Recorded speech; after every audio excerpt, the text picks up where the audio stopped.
ఆనాడు Osmania university, Kakatiya university, Palamuru university, Mahatma Gandhi university, ఏ university, ఏ కాలేజు, ఏ పాఠశాల, ఏ నగరం చూసినా, ఏ పట్టణం చూసినా, ఏ గ్రామం చూసినా, ఏ వీధి చూసినా ఆనాడు మారుమోగిన గీతం జయ జయ హే తెలంగాణ.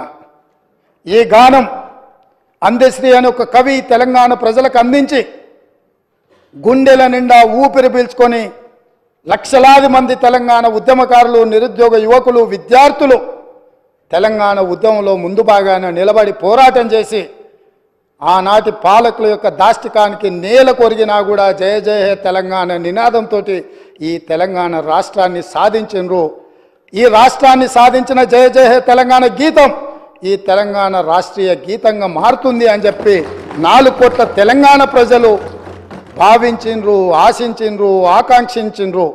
కానీ ఈ గొప్పతనం ఒక దళిత బిడ్డకు, ఈ గొప్పతనం ఆనాడు ఉద్యమాన్ని ఉవ్వెత్తున ముందుకు నడిపించిన ఒక ఉద్యమకారుడికి ఇవ్వకూడదన్న ఆలోచనతో, కుట్రతో నాటి పాలకులు జయ జయ తెలంగాణ గానాన్ని, గీతాన్ని తెలంగాణలో వినిపించకుండా నిషేధించినంత పనిచేసిండ్రు అధ్యక్ష.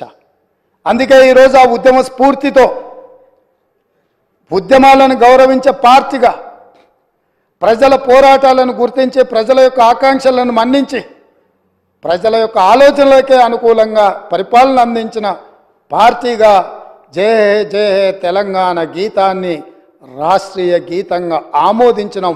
కనీసం దాన్నైనా, కనీసం ఆనాడు ఉద్యమం, ఆనాడు రాష్ట్ర సాధనలో గత 9.5 సంవత్సరాలు వాళ్ళు అనుభవించిన అధికారానికి పునాదులు వేసిన ఈ గీతాన్ని రాష్ట్రీయ గీతంగా మేము ఆమోదిస్తే అభినందిస్తారేమో, అభినందించకపోయినా ఆహ్వానిస్తారేమో అని చెప్పి 4 కోట్ల తెలంగాణ ప్రజలు ఎదురు చూస్తే నిరాశనే మిగిలింది అధ్యక్ష.